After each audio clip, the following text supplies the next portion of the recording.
Hi, to solve slow charging problem on your Xiaomi Redmi 10, as a first step, let's start by cleaning the charging port. For that, I got this whole cleaning kit from which I'm gonna use just these tools. So I got here this bristle brush and this small elbow brush. So simply check your phone's connector and remove all dust and dirt like that. This often helps to solve the charging problem. Now let's use this bristle brush.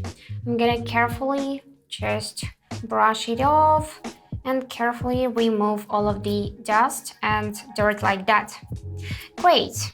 Now the second advice, check the charging cable.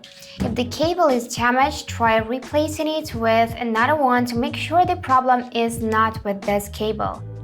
And of course, don't forget about the charger. The problem could be in the power adapter itself.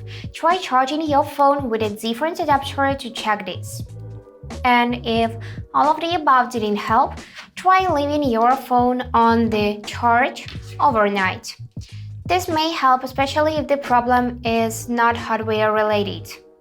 And if none of this works, the problem might be related to hardware malfunctions and it's worth contacting a Xiaomi service center. So that's it for today. Hope this video was helpful and thank you for watching.